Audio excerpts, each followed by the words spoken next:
Wedding banquet में मेरी पत्नी ने अपनी पहली वाइन की ग्लास अपनी व्हाइट मूनलाइट को दे दी। सारे गेस्ट्स मेरी तरफ हैरानी से देख रहे थे, पर मुझे बिल्कुल फर्क नहीं पड़ा। मैं तो बस स्माइल कर रहा था और उस लड़की की बातें सुन रहा था जो मेरे लिए इतनी खूबसूरत ड्रेस पहनकर आई थी। गुचन, प्लीज मुझे डर्टी मत समझना, ठीक है? गुचन, क्या तुम मेरी तरफ देख सकते हो? प्लीज उससे शादी मत करो। गेस्ट्स के मजाक उड़ाते हुए लुक्स के बीच मैंने सी के हाथ से माइक छीन लिया और कॉर्नर की तरफ वेव करते हुए बुलाया, तुम ऊपर आओ। मुझे तुमसे कोई जर्मोफोब वाली प्रॉब्लम नहीं है। मेरी और सॉन्ग चियन की शादी से एक दिन पहले उसका व्हाइट मूनलाइट बेस्ट एक्टर का अवार्ड जीतकर जल्दी से वापस लौट आया। वेडिंग वाले दिन उसे लड़की वालों की तरफ से मेरी और सॉन्ग चियन की वेडिंग बैंक्वेट की फर्स्ट रो में बिठा दिया गया, पर उसे नहीं पता था कि मेरी फैमिली और दोस्तों की तरफ एक स्पेशल गेस्ट भी आई है। वो औरत जो इतनी खूबसूरत ड्रेस पहनकर कॉर्नर में बैठी थी, जिसके हर मूव में एक अजीब सी एनर्जी थी, पर उसका ऑरा इतना कोल्ड था कि किसी को भी डरा दे। वो औरत कोई और नहीं बल्कि मुझे 10 साल से सीक्रेटली लव करने वाली सिक एरिस थी,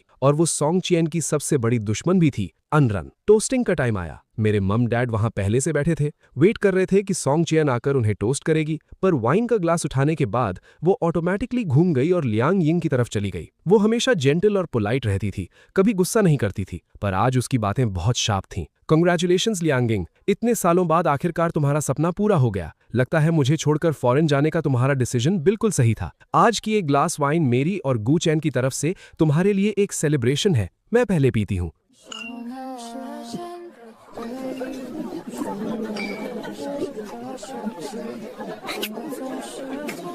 लोगों में बातें शुरू हो गईं। मैंने सुना है वो बेस्ट एक्टर वापस आ गया है अपनी टीनेज लाइफ के उस मिस हुए प्यार के लिए। क्या यही सॉन्ग चियन है? एक रिच एरिस और टॉप स्टार के बीच का ये ड्रामा। लगता है इस फैमिली का बड़ा यंग मास्टर अब एक जोकर बन गया है, पर अफसोस उन्हें डिसअपॉइंट होना पड़ेगा, क्योंकि मैं जिसकी ये शादी है, मेरे पास उनके इन फालतू कमेंट्स के लिए कोई टाइम नहीं था। मैं आराम से चेयर पर लीन करके बैठा था और कॉर्नर से अनरन की आवाज सुन रहा था। मुझे थोड़ी हंसी आ रही थी। गुचन, प्लीज मुझे छोड़कर मत जाओ, ठीक है? क्या तुम एक बार मेरी तरफ देख सकते हो? प्लीज उससे शादी मत करो। वो ग्रूम की ड्रेस पहने हुए मेरी तरफ देखने की हिम्मत भी नहीं कर पा रही थी, बस अपने दिल में पिघल रही थी। वेडिंग सॉन्ग कंटिन्यूअसली प्ले हो रहा था और उसके हाथ में पकड़े हुए रोज फ्लावर्स को उसने लगभग क्रश कर दिया था। जब सॉन्ग चियन ने लियांग यिंग से ग्लास छीना और उसे डांटा कि वो उसे नहीं पिलाना चाहती, उसी वक्त अनरन ने अपने हाथों को इतनी जोर से क्लेंच किया कि उसके नेल्स उसकी स्किन में घुस गए और उसके हाथ पर हील हो चुके वूंड से फिर से ब्लड निकलने लगा। ये सब देखकर मैं सीधा स्टेज पर गया और सी के हाथ से माइक छीन लिया। सारे गेस्ट्स एकदम से ड्रामा देखने वाले एक्सप्रेशन में आ गए। सॉन्ग चियन ने घूमकर स्टेज की तरफ देखा। उसका चेहरा बिल्कुल व्हाइट हो गया और उसकी आंखों में एक पैनिक था। वो मेरी तरफ आना चाहती थी, पर उसके पीछे खड़े आदमी ने उसका हाथ पकड़ लिया। लियांग यंग के पॉसेसिव और जेलस एक्सप्रेशन को देखकर वो ऑटोमेटिकली रुक गई। मैंने मुड़कर डार्क कॉर्नर में बैठी एन रैन की तरफ हाथ बढ़ाया। तुम ऊपर आओ, मुझे तुमसे कोई जर्मोफोब वाली प्रॉब्लम नहीं है। मेरी ये बातें पानी में गिरे एक हैवी बॉम्ब की तरह थीं, जिसने एक ही सेकंड में हजारों वेव्स पैदा कर दी। सारे पापराज़ी और हाई सोसाइटी के गेस्ट्स जानते थे कि गू फैमिली का यंग मास्टर होने के नाते मैं एक फेमस जर्मोफोब हूँ। यहाँ तक कि आज अपनी शादी में ब्राइड का हाथ पकड़ने के लिए भी मैंने ग्लव्स पहनने की कंडीशन रखी थी। सबकी नजरें उस कॉर्नर की तरफ घूम गई जहां मैंने पॉइंट किया था। सॉन्ग चियन भी उनमें से एक थी। हाँ, तुम ऊपर आओ। वो खूबसूरत ड्रेस पहनकर आई थी, अपने साथ पूरे 10 साल तक जमा किया हुआ दहेज लेकर, पर एक छोटे से हैमस्टर की तरह कॉर्नर में छुपकर जेलस हो रही थी। हाँ बिल्कुल, मुझे पता है कि उसने मेरे लिए $84.7 बिलियन का दहेज जमा किया था। एन रैन उस खून चूसने वाली एन फैमिली में 10 साल तक रुकी रही, एक पपेट और मनी मेकिंग मशीन की तरह यूज होती रही, सिर्फ इसलिए ताकि वो मेरी आगे की लाइफ सिक्योर कर सके। वो फॉरेन में 10 साल तक छुपी रही, पर मेरी शादी होते ही वो वापस आ गई और उसने मुझे $84.7 बिलियन का वेडिंग गिफ्ट दिया, सिर्फ और सिर्फ मेरे लिए। अगर मेरे पास माइंड रीडिंग वाली सिस्टम बुक ना भी होती तो भी उसकी फीलिंग्स बिल्कुल क्लियर थी। क्या मैंने कुछ गलत किया है? तुम अपसेट क्यों हो? सॉन्ग चियन ने आगे बढ़कर मेरे ग्लव्स वाले हाथ को पकड़ा। उसके चेहरे पर वही जेंटल और इनोसेंट एक्सप्रेशन था। अगर इस वक्त मुझे उसके दिल के अंदर का डर और पैनिक ना सुनाई दे रहा होता तो शायद मैं सच में मान लेता। वो मेरी और लियांग यंग के पास्ट को लेकर अपसेट है। उसने मुझे पकड़ लिया है। हालांकि मेरे दिल में अब भी लियांग यंग के लिए फीलिंग्स है, पर मैं तो बस इस शादी में उसके साथ सब कुछ खत्म करना चाहती थी। वो अब सिर्फ मेरा एक्स है। मैं उससे प्यार करने की हिम्मत नहीं कर सकती।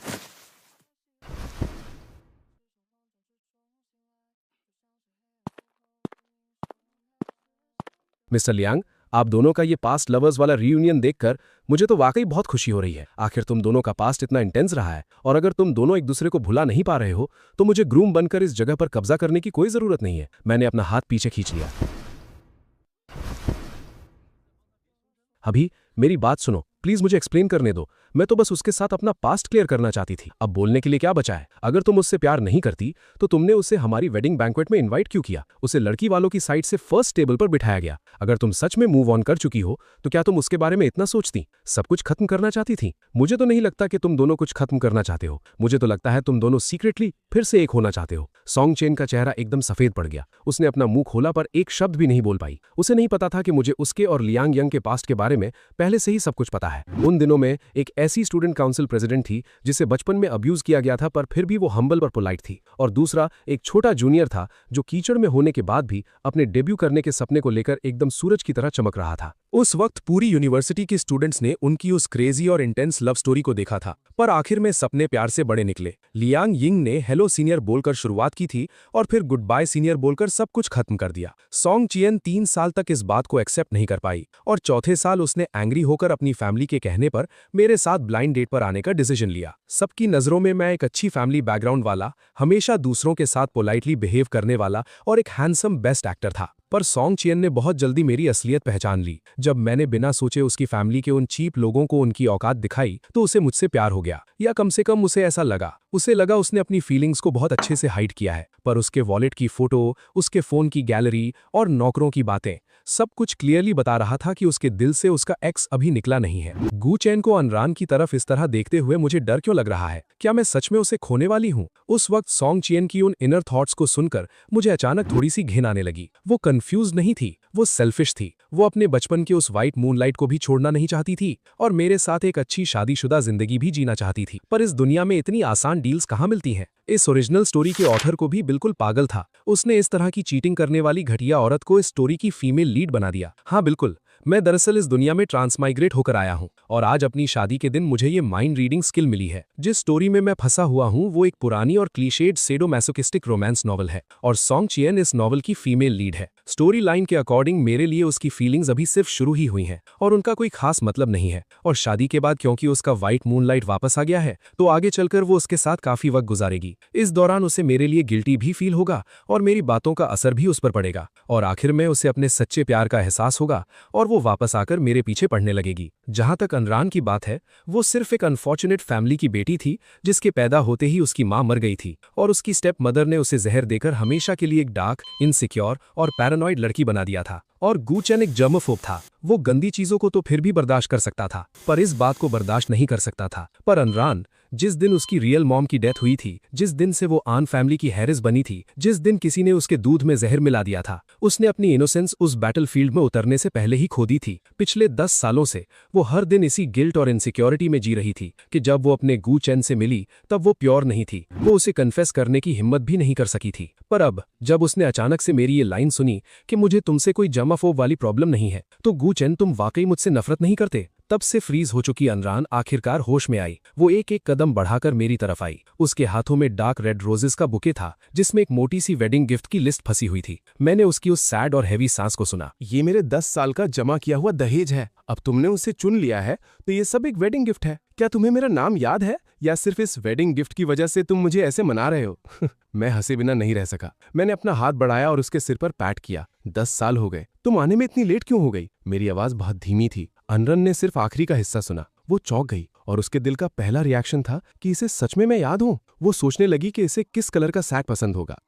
मैंने मुस्कुराते हुए अपना हाथ उसकी पतली कमर पर रख दिया। उसके करीब आते ही क्लिक क्लिक चारों तरफ से कैमरास की फ्लैशेस चमकने लगी। मैं बिल्कुल स्टेबल रहा और अपना सिर झुकाकर उसके कान के पास ले गया। वो औरत मेरे ही वेडिंग में अपने व्हाइट मूनलाइट के साथ रो रही है। क्या तुम ये सब चुपचाप बर्दाश्त कर लोगी? मेरी आवाज ज्यादा तेज नहीं थी। सिर्फ मेरे ठीक सामने खड़ी अनरन और मेरे पास खड़ी सॉन्ग चियन ही इसे सुन सकती थी। सॉन्ग चियन के कदम वहीं रुक गए और उसका चेहरा बहुत बुरा बन गया। अनरन का चेहरा तो पूरा लाल हो गया। उसके हाथ बिल्कुल फ्रीज होकर उसकी पीठ के पीछे चले गए, जैसे उसे डर हो कि कहीं वो मुझे टच ना कर दे। मैं तुम्हें स्नैच करना चाहती हूँ। मैं बस यही लाइन सुनना चाहता था। मैंने हाथ बढ़ाकर उसके हाथ से बुके लेना चाहा पर सॉन्ग चियन ने मुझे रोक लिया। गू चियन। अनरन का जबड़ा काइट हो गया और उसके आसपास की पूरी वाइब अचानक ड्रॉप हो गई। उसने ऑटोमेटिकली मेरी तरफ देखा। मैं अनकॉन्शियसली एक कदम पीछे हट गया और पैनिक में अपने हाथों को अपनी पीठ के पीछे छुपा लिया। गेस्ट्स भी उसे अजीब नजरों से देखने लगे थे। आखिर अनरन के पास्ट का वो स्कैंडल उस वक्त हाई सोसाइटी में आग की तरह फैल गया था। मैं आगे बढ़कर अचानक उसका हाथ जोर से पकड़ लिया और अपने दूसरे हाथ से सॉन्ग चियन के हाथ से माइक वापस छीन लिया। अनरन एकदम चौंक गई। मैंने बिल्कुल एक्सप्रेशनलेस फेस के साथ सॉन्ग चियन की तरफ देखा। मैंने कहा था ना कि अनरन से मुझे जर्मोफोब वाली कोई प्रॉब्लम नहीं है, पर तुमसे मुझे प्रॉब्लम है। ये बोलकर मैंने सॉन्ग चियन की उस फायरी और शॉक वाली नजरों को पूरी तरह इग्नोर किया, अपनी लवर का हाथ पकड़ा और गेस्ट्स के बीच में से उसे उस झूठी और ड्रामा से भरी वेडिंग से बाहर निकाल ले गया। सब लोग ऐसे शॉक होकर मत देखो, आराम से खाओ पियो। खाने का सारा बिल मेरी प्यारी पत्नी अनरन के अकाउंट में जाएगा। अनरन की नेक तक लाल हो गई थी। उसने तुरंत घूमकर अपने असिस्टेंट से होटल को 50 मिलियन स्वाइप करने के लिए कह दिया। सुना था कि उस दिन वहां से बाहर निकलते वक्त इस वक्त मैं कार में बैठा था और मैंने नॉर्मल फेस बनाए हुए अनरन की तरफ देखा। मेरे कान उसके इनर थॉट सुनकर सुन्न पड़ गए थे। उसने मुझसे शादी कर ली, वो मुझे अपने साथ ले आया। वो सच में मेरी उन गंदी चीजों से नफरत नहीं करता। मैं बिल्कुल क्लीन नहीं हूँ। मैंने 3 घंटे से नहाया भी नहीं है। क्या ये सीट गंदी नहीं हो जाएगी? मैं बिल्कुल स्पीचलेस था। ये बेवकूफ अभी भी वहां किस बात का वेट कर रही है? गाड़ी चलाओ ना, आज मैं तुम्हारे घर रुकने वाला हूँ। अनरन की पूरी बॉडी एक झटके से हिली और उसने डर के मारे मेरी तरफ देखा। मेरा घर नहीं, मैं बिल्कुल नहीं चाहती कि गू चियन मेरे विला के अंदर का वो सामान देखे। आज तो चाहे सॉन्ग चियन गाड़ी के सामने खड़ी हो जाए, मैं तो इसके विला के अंदर जाकर रहूंगा। फिर विला के अंदर जमीन पर देखते हुए मैंने पूछा, तो ये वजह थी कि तुम मुझे अंदर आने नहीं देना चाहती थी? 20,000 स्क्वायर फीट का एक मैसिव क्लोक रूम, जहां अनगिनत कस्टम मेड डिजाइनर सूट्स थे। हर तरह की लग्जरी वॉचेस एक के बाद एक डिस्प्ले कैबिनेट्स में सजी हुई थीं और पास ही रखे शू कैबिनेट पर हर तरह के लिमिटेड एडिशन शूज भरे पड़े थे। और डोर के पास एक पूरा रूम गुंडम और ट्रांसफॉर्मर्स के 1:1 लाइफ साइज फिगर्स से भरा हुआ था। कौन सा आदमी इस सब को देखकर रेजिस्ट कर सकता है? मैंने इन सारे खजानों को लूट लेने के अपने क्रेजी इंपल्स को बहुत मुश्किल से दबाया और घूमकर नेक्स्ट डोर बेबी रूम में चला गया। हाँ, बिल्कुल सही सुना तुमने, एक बेबी रूम। एंड रेन ने तो हमारे आने वाले बच्चे का नाम भी पहले से सोच रखा था। जब मैंने उस कस्टम मेड बेबी लॉक को उठाया तो हमेशा कोल्ड रहने वाली एंड रेन के चेहरे पर भी एक अजीब सा पैनिक आ गया। गुचन, तुम गलत मत समझना, असल में ये विला मैंने अपनी छोटी बहन को गिफ्ट करने के लिए बनवाया था। हाँ, उसकी शादी होने वाली है। उसे लगा जैसे मुझे पता ही नहीं है कि उसकी स्टेप मदर की उस बेटी और उसके बीच का रिश्ता कितना खराब है। नहीं, गुचन को पता नहीं चलना चाहिए। ये वो वेडिंग हाउस है जो मैंने चुपके से रेडी किया था। मैंने एन रेन की तरफ देखा और उसके इस झूठ को एक्सपोज नहीं किया, बस उसकी तरफ देखा तो उसके लिप्स पर एक हल्की सी स्माइल थी। मुझे ये बहुत पसंद आया। एन रेन फिर से अपनी उसी काम और कोल्ड स्टेट में वापस आ गई और एक छोटी सी आवाज में बोली, पर उसके दिल की वो क्रेजी खुशी उसकी सारी असलियत बयान कर रही थी। एक सेकंड, गूचन ने अभी कहा उसे पसंद आया, पर अगले ही पल मैंने उसकी इनसिक्योर आवाज सुनी। अगर गूचन को मेरी इस रियलिटी के बारे में पता चल गया तो वो मुझसे और भी नफरत करने लगेगा। वो ऑटोमेटिकली आधा कदम पीछे हट गई और उसने मेरे साथ एक फिक्स्ड डिस्टेंस बना ली, ना कम ना ज्यादा, बस एग्जैक्टली 1 मीटर। ये एक पोलाइट सोशल डिस्टेंस होती है। एन रिन ने मेरी तरफ नहीं देखा और बिना कुछ बोले मुझे ऊपर मास्टर बेडरूम की तरफ ले गई। ये सूट पहनने में तुम अनकंफर्टेबल फील कर रहे होगे। रूम में चेंजिंग के लिए कपड़े रखे हुए हैं, तुम पहले शावर ले लो, मैं किचन में डिनर प्रिपेयर करवाती हूँ। मैं थोड़ा लॉस था, मेरा ध्यान पूरी तरह उसके उन थॉट्स पर था। उसकी आवाज थोड़ी कांप रही थी। अगर तुम्हें ये कपड़े पहनने की आदत नहीं है तो मैं किसी को भेजकर सॉन्ग फैमिली के वहां से मंगवा लेती हूँ। वो उदास होकर मुड़ गई। जैसे मैंने सोचा था, गूचन सच में मुझसे नफरत करता है। वो मेरे साथ इसलिए आया है क्योंकि उसे सॉन्ग चियन पर गुस्सा निकालना था। पर मैं वहीं फ्रीज होकर खड़ा रह गया और एक तरफ देख रहा था। रूम के बेड साइड टेबल पर एन रिन की उसकी टीनेज ईयर्स की फोटो रखी थी, जिसने मुझे पिछले 10 साल पुरानी यादों में डाल दिया, जब उसके फादर और उसकी स्टेप मदर की वो ग्रैंड वेडिंग हुई थी। वो टाइम जब मेरी और एन रिन की पहली मुलाकात हुई थी, जो मेरे इस बुक वर्ल्ड में ट्रांसमाइग्रेट होने के ठीक थोड़ा टाइम बाद का वक्त था। तुम यहाँ क्या कर रही हो? बाहर निकलो। तुम्हारी वजह से तुम्हारी माँ मर गई, क्या वो काफी नहीं था? अब क्या तुम मेरी इस वेडिंग को भी बर्बाद करने आई हो? व्हील चेयर पर बैठी उस खुश लड़की पर जैसे ठंडा पानी डाल दिया गया। उसने जो गिफ्ट पकड़ा हुआ था उसे धीरे से अपनी पीठ के पीछे छुपा लिया। मैंने अपनी आंखों से उस लड़की को डिसअपॉइंटमेंट के साथ अपना सिर झुकाते देखा जब वो व्हीलचेयर चलाते हुए उस ग्रैंड वेडिंग बैंक्वेट के कॉर्नर में चली गई। ठीक एक दिन पहले जब उसे पता चला कि उसके फादर दूसरी शादी कर रहे हैं तो वो सीढ़ियों से गिर गई थी। इस तरह की बैड लक वाली हरकतों की वजह से ही उसके फादर अनफू की उसके लिए नफरत और ज्यादा बढ़ गई थी। पीछे से अन रैन की स्टेप मदर जो व्हाइट वेडिंग ड्रेस पहने हुए थी, पर उसकी बुरी नीयत उस ड्रेस से भी छुप नहीं पा रही थी। ऐसे खुशी के दिन पर ऐसी कौन सी बात है जिस पर आप इतना गुस्सा हो रहे हैं? कुछ नहीं, बस एक आधी मरी हुई कुत्ती थी, मैंने उसे बाहर निकलवा दिया है। ओह, तो वो एक स्ट्रीट डॉग थी। अन रैन की स्टेप मदर हंसी, पर अचानक उसकी नजर थोड़ी दूर खड़े मुझ पर पड़ गई और जो मॉकिंग वर्ड्स वो आगे बोलने वाली थी वो उसने वापस निकल लिए। खैर छोड़ो, सीई ने बताया कि अभी थोड़ी देर में हमारी मेन वेडिंग स्टार्ट होने वाली है, मैं पहले जाकर अपना मेकअप टचअप कर लेती हूँ। ये बोलकर उसने एलिगेंटली अपनी ड्रेस पकड़ी और वहां से चली गई। अनफू ने अपना फोन निकाला और स्क्रीन को बिल्कुल ब्लैंक फेस के साथ देखने लगा। मैं थोड़ा दूर था तो ठीक से देख नहीं पाया, पर हल्का सा दिख रहा था कि स्क्रीन पर रेड ट्रेडिशनल वेडिंग ड्रेस में कोई औरत थी। उसका फेस बिल्कुल अन रैन की सगी माँ जैसा दिख रहा था। मुझे अचानक याद आया, स्टोरी में अन रैन के इस टॉक्सिक बाप की एक अपनी ही व्हाइट मून लाइट वाली कहानी थी। कितना मनहूस है।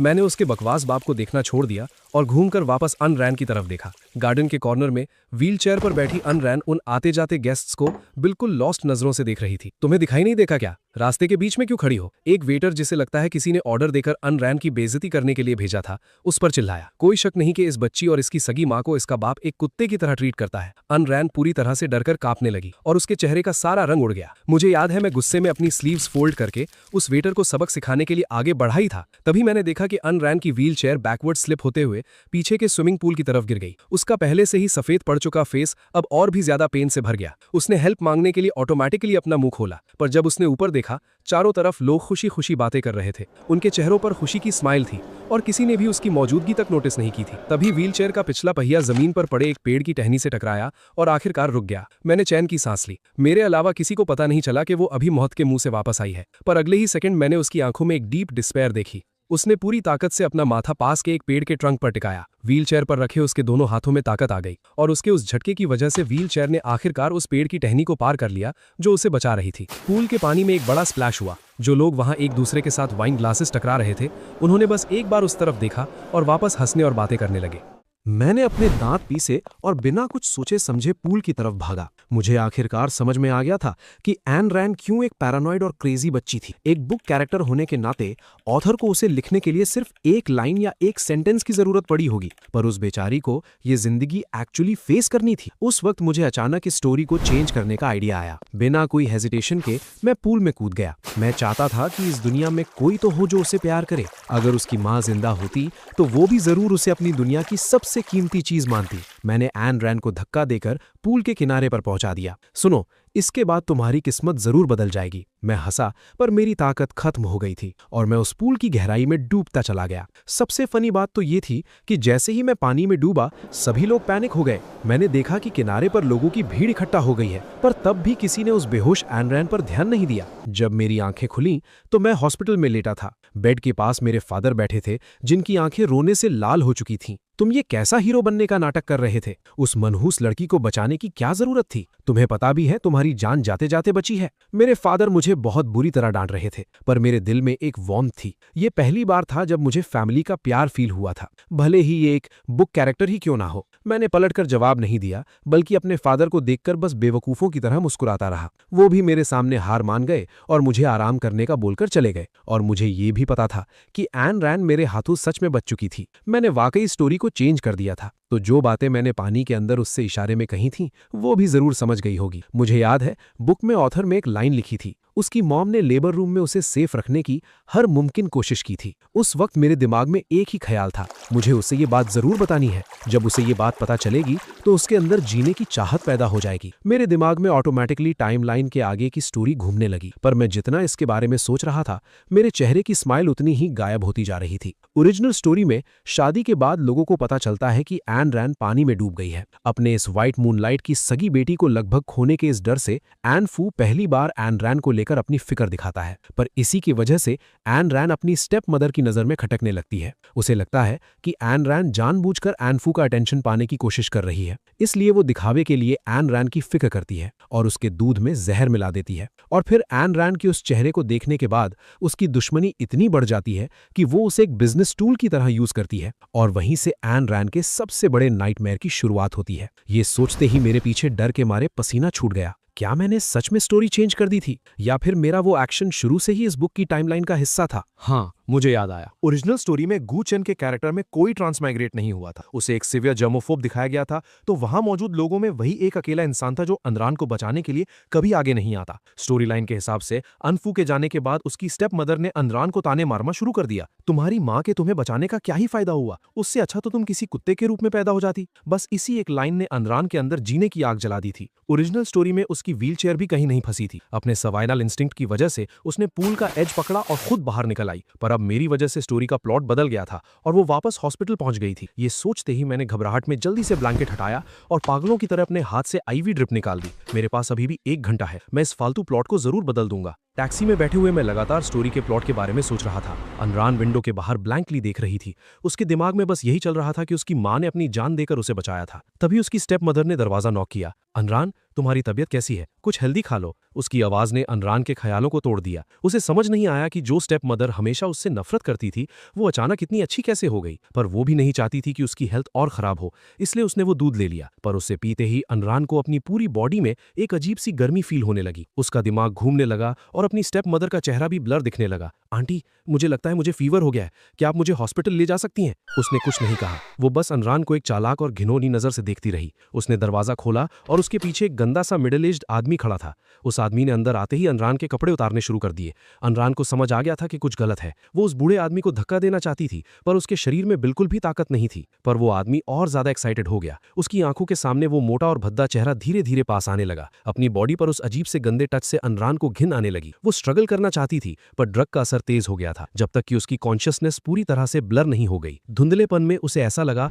जैसे कोई भारी चीज जमीन पर गिरी हो। जब मैंने अनरान के रूम की विंडो खोली तो मैंने देखा कि वो बूढ़ा आदमी अनरान के ऊपर लेटा हुआ था। वो एक घटिया इंसान, पीछे हट। मैं जल्दी से विंडो से अंदर कूदा और सीधा उस बूढ़े आदमी के सिर के पीछे एक जोरदार पंच मार दिया। वो बूढ़ा वहीं बेहोश हो गया। थैंक गॉड कुछ नहीं हुआ था। मैं सही टाइम पर पहुंच गया। मेरे सामने अनरान उस ड्रग की वजह से आधी बेहोशी की हालत में जमीन पर लेटी हुई थी और उसकी पूरी बॉडी से तेज हीट निकल रही थी। सालों तक नौकरों की तरह काम करने और सताए जाने की वजह से वो बहुत पतली थी, पर उसकी बॉडी पर जरा सा भी एक्स्ट्रा फैट नहीं था। उसके कॉलर बोन्स बिल्कुल क्लियर थे और उस खूबसूरत चेहरे के साथ मैं एडमिट करता हूं कि उस मोमेंट के लिए मैं भी थोड़ा डिस्ट्रैक्ट हो गया था। पर हम दोनों ही अभी 19 या 20 साल के थे। अभी तो हमारी लाइफ बस शुरू हुई थी। ऐसे में फिजिकल होकर खुद को सैक्रिफाइस करना थोड़ा ज्यादा ही अजीब हो जाता। मैंने एनरैन के कपड़े उतारे, रूम के वॉशरूम से ठंडा पानी लेकर आया और उस ठंडे पानी से मैं लगातार एनरैन की बॉडी को साफ करने लगा। धीरे धीरे एनरैन का बॉडी टेम्परेचर नॉर्मल होने लगा। मैंने चैन की सांस ली। मुझे अपनी बॉडी में बिल्कुल एनर्जी फील नहीं हो रही थी। तब मुझे याद आया कि मुझे भी तो तेज फीवर था। मैंने बेड पर बिना कपड़ों के लेटी एनरैन की तरफ देखा और मुझे लगा कि अगर मैं इसके घर पर बेहोश हो गया तो कल मेरे फादर मुझे जिंदा नहीं छोड़ेंगे। इसलिए मैंने खुद को एक थप्पड़ मारा, अपनी पूरी हिम्मत जुटाई और वापस हॉस्पिटल चला गया। हॉस्पिटल के बेड पर बेहोश होने से पहले मैं बस यही सोच रहा था कि अब एन रैन की लाइफ बदल जानी चाहिए। आंखें बंद करने के बाद मुझे एक सपना आया। सपने में एन रैन बहुत क्लियर और ब्राइट स्माइल कर रही थी। उसने अपने हाथों में फ्लावर्स पकड़े हुए थे और वो मुझे कन्फेस कर रही थी। पर नींद खुलने के बाद मुझे रियलाइज हुआ कि मैं वापस रियल वर्ल्ड में आ गया हूँ। मैं झटके से बेड से उठा, साइड टेबल पर रखी वो नॉवेल खोली और फिर हार कर बेड पर बैठ गया। आखिरकार मैं एन रैन की किस्मत नहीं बदल पाया। मेरे उसे बचाने वाले प्लॉट को पूरी तरह से कवर अप कर दिया गया था। वो बूढ़ा आदमी होश में आने के बाद हर जगह ये बात फैलाने लगा और एन रैन पर आखिरकार एक कैरेक्टरलेस लड़की होने का टैग लग ही गया। एन फू को भी लगा कि उसने एन फैमिली की नाक कटवा दी है, तो उसने उसे बुरी तरह पीटा और फौरन भेज दिया। जाने से पहले एन फू ने उसे एक कोल्ड लुक दिया। तुम्हारी माँ भी ऊपर से तुम्हें देखकर शर्मिंदा हो रही होगी। एन रैन ने बस अपनी व्हील चेयर को कसकर पकड़ लिया, पर एक शब्द भी एक्सप्लेन नहीं किया। उसे पता था कि कोई उस पर बिलीव नहीं करेगा और उसे ये भी पता चल गया था कि जिस गू फैमिली के यंग मास्टर ने उसे बचाया था उसे सीवियर जर्माफोब वाली प्रॉब्लम थी। ये न्यूज सुनने के बाद उसने खुद को पूरा दिन वॉशरूम में लॉक कर लिया और अपनी बॉडी को तब तक रगड़ कर धोती रही जब तक कि उसकी स्किन लाल होकर छिल नहीं गई। अगले 10 सालों तक फॉरेन में रहते हुए वो चुपचाप मुझे नोटिस करती रही। वो हर दिन मेरे सोशल मीडिया अकाउंट्स चेक करती थी, जब तक कि एक दिन उसने मेरी कोई सेल्फी नहीं बल्कि ये न्यूज़ देखी कि गू चैन सॉन्ग चैन से शादी करने वाला है। 3 महीने बाद एन रैन ने वापस अपने देश लौटने का डिसीजन लिया। वो 10 सालों तक जमा किए हुए अपने बिलियंस के एसेट्स लेकर उस शादी में आई थी ताकि वो अपने प्यार को किसी और का होता हुआ देख सके। पर अब क्योंकि मैं वापस आ गया हूं तो ये स्टोरी लाइन फिर से बदल गई है। बुक के 10 साल रियल वर्ल्ड के सिर्फ 1 महीने के बराबर थे। किसी को नहीं पता कि इस 1 महीने में मैं हर दिन खुद को सर्दी में रखकर फीवर लाता था, सिर्फ इसलिए ताकि मैं दोबारा यहाँ आ सकूं। मैं बचपन से ही बहुत जिद्दी हूँ और अगर वो मेरी नजरों में आ गई है तो मैं उसकी किस्मत बदलकर ही रहूंगा। खाना रेडी है। दरवाजे के बाहर से आती एन रैन की आवाज ने मुझे रियलिटी में वापस ला दिया। डाइनिंग टेबल पर बहुत सारा खाना सजा हुआ था और वो सब वही था जो मुझे बचपन में पसंद था।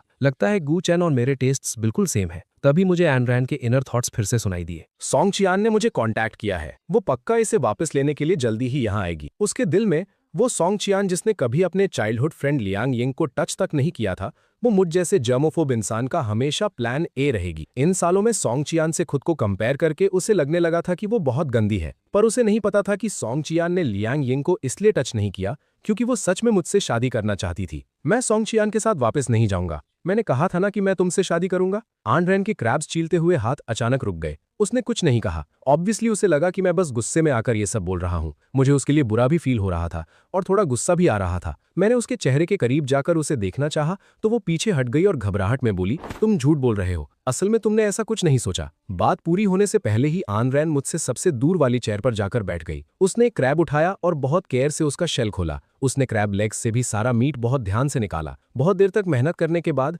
उसने क्रैब मीट से भरी एक प्लेट मेरे सामने रख दी। जल्दी से खा लो। मैं मुस्कुराया और मुस्कुराते हुए अचानक मेरी आंखें भर आईं। मुझे क्रैब्स बहुत पसंद है क्योंकि क्रैब्स बहुत महंगे होते हैं। इस दुनिया में ट्रांसमाइग्रेट होने से पहले मैं एक ऑर्फिन था। ऑर्फिनेज में सिर्फ मिड ऑटम फेस्टिवल के वक्त ही डायरेक्टर कुछ क्रैब्स खरीद कर लाते थे। हर बार मैं उन्हें बहुत संभाल कर खाता था, यहाँ तक कि लेग्स के अंदर का मीट भी बहुत ध्यान से निकालता था। और वो छोटी सी पतली लड़की जो हमेशा मेरे पीछे पीछे घूमती थी, वो भी अपना क्रैब मुझे दे देती थी। अफसोस, हम सिर्फ 3 महीने ही साथ रह पाए। उसके बाद किसी ने उसे अडॉप्ट कर लिया। अगर मैं उसे थोड़ा और सिखाता तो शायद वो भी आज क्रैब्स छीलने में इतनी ही एक्सपर्ट होती। सॉन्ग चियान की तरह नहीं, जो मुंह से तो बोलती थी कि वो मुझसे प्यार करती है, पर उसमें मेरे लिए कुछ करने का पेशेंस नहीं था। वो हमेशा कहती थी कि क्रैब्स छीलना बहुत मुश्किल और टाइम वेस्ट करने वाला काम है, अगली बार मत लाना। पर पहले यही सॉन्ग चियान सिर्फ लियांग यिंग के एक बार बोलने पर 3 घंटे लगाकर उसके लिए क्रॉफिश छील सकती थी। सॉन्ग चियान के सारे इमोशंस और एफर्ट्स सिर्फ लियांग यिंग के लिए ही थे। बहुत टेस्टी है। भाड़ में जाए वो व्हाइट मूनलाइट, मेरी आन रैन ही सबसे बेस्ट है। उसके पास बहुत सारा पैसा है और वो बहुत ब्यूटीफुल भी है। जब मैं मन ही मन ये सब सोच रहा था तभी विला के बाहर से एक जानी पहचानी आवाज आई। मैंने मुड़कर देखा तो वो अंदर आ रही थी। वो बिल्कुल पहले जैसी ही लग रही थी। उसके चेहरे पर एक हल्की सी स्माइल थी और उसने क्लीन व्हाइट कपड़े पहने हुए थे, जैसे उसे लग रहा हो कि ये सब बस मेरा एक छोटा सा गुस्सा है। अगले ही पल सॉन्ग चियान की नजर टेबल पर बचे हुए क्रैब्स पर पड़ी। उसके जेंटल चेहरे पर एक शैडो आ गई और उसने पास बैठी आन रैन को एक मॉकिंग लुक दिया। क्या तुम्हें नहीं पता कि गूचैन को इतने ज्यादा क्रैब्स नहीं खाने चाहिए? चलो मेरे साथ घर वापस चलो, मैं तुम्हारे लिए सूप बनाती हूँ। सॉरी, पर मुझे क्रैब्स खाना ही ज्यादा पसंद है। सिर्फ लियांग यिंग को ही सूप पीना पसंद है। उन दिनों में एक अच्छी स्टूडेंट होकर भी इसका सबसे जरूरी काम उस लूजर लियांग यिंग के लिए सूप बनाना होता था। मेरी बात सुनकर सॉन्ग चियान का एक्सप्रेशन अचानक से बदल गया। उसने एक गहरी सांस ली और उसका चेहरा गुस्से से लाल हो गया। गुचन, उस गंदे आदमियों के साथ सोने वाली औरत में ऐसा क्या खास है? मैंने कहा ना कि मेरे और लियांग के बीच में सच में कुछ नहीं है। क्या तुम थोड़े मैच्योर नहीं हो सकते? बच्चों की तरह रिएक्ट करना बंद करो, ठीक है? आज भी सॉन्ग चियान को लगता था कि मैं बस उससे प्यार करता हूँ और अगर मैं उसकी बात नहीं मान रहा तो मतलब मैं इमैच्योर हूँ और वो बस मेरे और लियांग के बीच के उस कंपैरिजन को खत्म करना चाहती थी। पैसों की ही बात है ना, जो वो तुम्हें दे सकती है वो मैं भी दे सकती हूँ। उसने पहले से प्रिपेयर किए हुए एसेट ट्रांसफर कॉन्ट्रैक्ट निकाले और मुझे देनी ही वाली थी कि अचानक उसके फोन की रिंगटोन तेज बजने लगी। हेलो, क्या आप मिस्टर लियांग की फैमिली से बात कर रही हैं? प्लीज जल्दी से सिटी सेंटर हॉस्पिटल आ जाइए। मिस्टर लियांग का एक्सीडेंट हो गया है और वो इमरजेंसी रूम में है। सॉन्ग चियान का चेहरा 1 सेकंड में सफेद पड़ गया। उसने फोन को जोर से पकड़ा हुआ था। वो तुम्हारे लिए वापस आया था। सॉन्ग चियान ने एक पल के लिए सोचा और फिर अपने हाथ में रखे कॉन्ट्रैक्ट मेरे हाथ में थमा दिए। मेरा वेट करना। मैंने सीधा वो कॉन्ट्रैक्ट हवा में उड़ा दिए। अपना ये कचरा अपने साथ ले जाओ। मेरे पास मेरी आन रान का दिया हुआ बहुत पैसा है। मेरा वेट करना? सपने देखना बंद करो। मेरे पास दिमाग है। मैं यहाँ बैठकर तुम्हारे वापस आकर मुझे टॉर्चर करने का वेट नहीं करूंगा। 3 घंटे बाद इंटरनेट पर एक न्यूज पूरी तरह से वायरल हो गई। Famous best actor Liang Ying का कार एक्सीडेंट। हॉस्पिटल में सॉन्ग फैमिली की एयरस भी मौजूद। प्रेग्नेंट होने की अफवाह। और इसके तुरंत बाद हमारी गू फैमिली ने ऑफिशियली एंगेजमेंट तोड़ने की न्यूज अनाउंस कर दी। इसके साथ ही मुझे सॉन्ग चियान का एक मैसेज भी आया। आई एम सॉरी, मैं प्रेग्नेंट हूँ। मेरे और लियांग के बीच में बड़ी मुश्किल से ये बच्चा आया है। मैं उसे धोखा नहीं दे सकती। इसके साथ ही उसने मुझे कॉम्पनसेशन के तौर पर $1 बिलियन और अपनी कंपनी के कुछ शेयर्स भी ट्रांसफर किए। मैंने चुपचाप सब कुछ एक्सेप्ट कर लिया और फिर तुरंत उसका नंबर ब्लॉक कर दिया। इसके बाद सॉन्ग और एन फैमिलीज के बीच स्टॉक मार्केट की वॉर और भी तेज हो गई। इससे पहले कि एन फू का गुस्से भरा कॉल आता, मैं सीधा आन रान को लेकर सीधा एन फैमिली की पुरानी हवेली पहुंच गया। आखिरकार आन रान की इनोसेंस साबित करने का काम मैं और डिले नहीं कर सकता था। तुम यहाँ वापस क्यों आई हो? आन रान की स्टेप मदर हमें देखकर एकदम सफेद पड़ गई। एन फू ने भी हैरानी और गुस्से से हमें देखा। क्या मतलब है तुम्हारा? मैंने स्मर्क किया, अपनी स्लीव्स फोल्ड की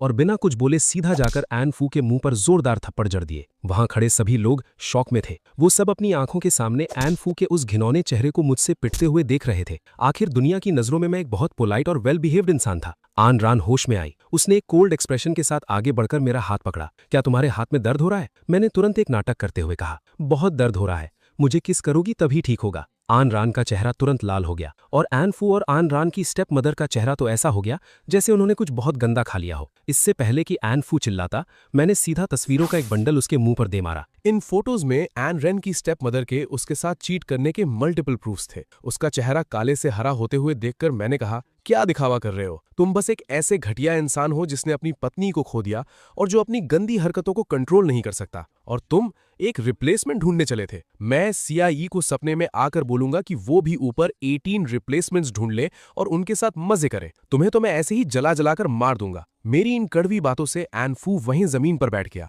तुम जैसे घटिया आदमी के साथ चीट होना ही डिजर्व करता है। मुझे समझ नहीं आता इन मेलोड्रामेटिक नॉवेल्स के आदमियों को अपनी घटिया हरकतों को सच्चा प्यार बताकर जस्टिफाई करने का इतना शौक क्यों होता है। एन फू कहता था कि वो जिंदगी भर सिर्फ सीआईई से प्यार करेगा, पर उसके मरने के बाद उसने उसी के बच्चे को टॉर्चर किया। क्या बकवास है कि बच्चे की वजह से मां मर गई। ये आदमी सिर्फ इस बात से जलस था कि उसकी पत्नी ने उसे छोड़कर बच्चे को चुना। और ओरिजिनल ऑथर इस आदमी को एक डीपली इन लव कैरेक्टर बोलता था। इसे पढ़कर मुझे लगभग उल्टी आ गई थी। मैंने अपने हाथ में पकड़ा हुआ पहले से रेडी किया वीडियो कैमरा एन फू के मुंह पर फेंक कर मारा। खुद देख लो कि वो अपने बच्चे से कितना प्यार करती थी। उस वीडियो में एन रेन की मां का लेबर रूम का सीन था। बेबी की पोजीशन ठीक नहीं थी और सर्जरी में बहुत रिस्क था। डॉक्टर्स ने कहा कि अगर कुछ गलत हुआ तो मां या बच्चे में से सिर्फ एक को बचाया जा सकता है। ऑपरेशन टेबल पर सीआईई का चेहरा बिल्कुल पीला पड़ चुका था, पर उसकी आंखों में एक मजबूत डिटर्मिनेशन था, बच्चे को बचाओ। ये बोलने के बाद उसने मुश्किल से अपना चेहरा कैमरे की तरफ घुमाया और एक जेंटल स्माइल दी। चेंग वांग, तुम भी इस बच्चे का बहुत बेसब्री से इंतजार कर रहे थे ना?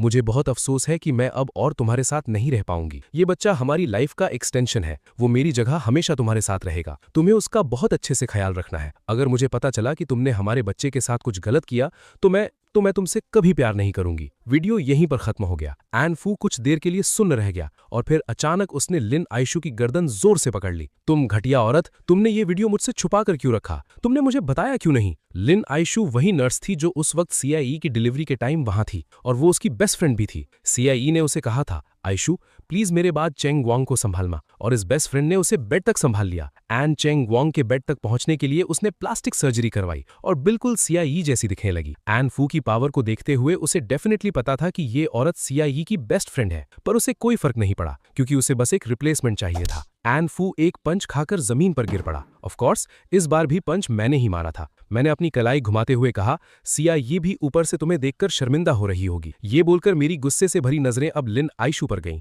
मैं औरतों पर हाथ नहीं उठाता, पर मेरी जगह कोई और ये काम कर देगा। तभी एन रेन ने बहुत कैजुअली लिन आइशू को जमीन पर पटक दिया। मेरी वाइफ सच में कमाल है। हम दोनों बिल्कुल परफेक्ट टीम है। आधे घंटे बाद लिन आइशू, जिसका चेहरा मार खा खा कर सुअर जैसा हो गया था, पागलों की तरह चिल्लाने लगी। मेरी और एन रेन की फाइटिंग स्किल्स उससे बहुत बेटर थीं, इसलिए उसका टारगेट एन फू बन गया। हाँ, मैंने सीआईई को धोखा दिया क्योंकि मुझे उससे जलन होती थी। मुझे जलन होती थी कि उसकी किस्मत मुझसे इतनी अच्छी कैसे है। क्या तुम सच में उससे प्यार करते हो? अगर करते तो क्या उसकी इकलौती बेटी के साथ ऐसा सलूक करते? क्या मुझे बस एक रिप्लेसमेंट बनाकर रखते? तुम भी तो कम नहीं हो। तुम्हें अच्छे से पता था कि मैंने अनरान को फंसाया था, पर तुमने अपना सारा गुस्सा उसी पर निकाल दिया। तुम्हें मुझे पॉइंट आउट करने का क्या हक है? तुम कहते हो कि तुम्हारी बेटी गंदी है, पर असल में सबसे गंदे तो तुम हो। तुम कुछ नहीं कर पाए, इसलिए तुमने मुझे और अपनी बेटी को, जो तुमसे काफी हद तक मिलती जुलती है, अपना निशाना बनाया। और आखिर में उसने एक ऐसा सच उगल दिया जो मुझे एक्सपोज करने का टाइम भी नहीं मिला था। तुम्हें क्या लगता है सीआईई की डेथ एक एक्सीडेंट थी? जो डॉक्टर उसका ऑपरेशन कर रहा था वो मेरा एक्स बॉयफ्रेंड था। मैं स्मग करते हुए उसकी तरफ देखा और फिर मैंने पुलिस स्टेशन से आया हुआ कॉल पिक किया। हेलो मिस, आपके एक्स बॉयफ्रेंड को अरेस्ट कर लिया गया है। मैं थोड़ा शॉक रह गया। मैंने मुंह खोलकर उसे बताना चाहा कि एक्चुअली मेरे पास इसके खिलाफ कोई सबूत नहीं था। ओरिजिनल स्टोरी में उसका एक्स बॉयफ्रेंड बहुत पावरफुल था और वो इजीली बच सकता था, वरना ओरिजिनल स्टोरी हजारों चैप्टर्स तक कैसे खिंचती। पर अब बहुत अच्छा हुआ, उसने उस आदमी पर भरोसा ना करके खुद ही सब सच बक दिया। उसने हमें हजारों चैप्टर्स की मेहनत से बचा लिया। सच में उसका ये बेवकूफ़ी भरा काम मुझे इमोशनल कर रहा था। उस हवेली से वापस आते वक्त मैंने अचानक गाड़ी चला रही अनरान की तरफ घूर कर देखा। मैं जितना सोच रहा था मुझे उतना ही कुछ अजीब लग रहा था। एक सेकंड रुको अनरान, तुम्हें अभी अभी पता चला कि तुम पूरी तरह इनोसेंट हो। तुमने कोई रिएक्शन क्यों नहीं दिया? ये तो तुम्हारा पिछले 10 सालों से सबसे बड़ा बोझ और ट्रॉमा था ना? क्या तुम्हें शौक होकर खुशी से रोना नहीं चाहिए था? और तुम्हें पता चला कि वो तुम्हारी माँ की कातिल है, उस पर भी तुमने कोई रिएक्शन नहीं दिया। अनरान ने स्टीयरिंग व्हील घुमाया, गाड़ी को एक सुनसान सड़क पर मोड़ा और ब्रेक लगा दी। क्या मैं अभी रिएक्ट करूं? क्या अभी टाइम है? इससे पहले कि मैं कुछ समझ पाता, मुझे अपने होठों पर एक सॉफ्ट और वार्म टच फील हुआ जो धीरे धीरे इंटेंस हो गया। मेरा दिमाग बिल्कुल ब्लैंक होने से पहले मुझे आखिरकार समझ में आ गया। मुझे सब समझ में आ गया था। अनरान फॉरेन में रहकर सबसे अमीर इंसान बन गई थी और उसने 84.7 बिलियंस का दहेज जमा कर लिया था। तो क्या वो अपनी एक स्टेप मदर को नहीं हरा सकती थी? और मुझे वो सारे सबूत इतने आराम से कैसे मिल गए? ऑब्वियसली किसी ने मेरे लिए पीछे से सारे रास्ते क्लियर कर दिए थे। तो इसका मतलब ये सारी मेहनत मैंने फालतू में की। अनरान, मुझे सब सच सच बताओ, वरना मैं तुम्हें मुझे किस नहीं करने दूंगा। अनरान की आवाज मेरे कान के पास धीरे से सुनाई दी। अगर मैं तुम्हें ये सब बता देती तो क्या तुम मुझ पर तरस खाकर मेरे करीब आते? चलो ठीक है, तुम कंटिन्यू करो। इसके बाद गाड़ी के अंदर सिर्फ अनरान की धीमी आवाज गूंज रही थी, हमेशा मेरे साथ रहने के लिए थैंक यू।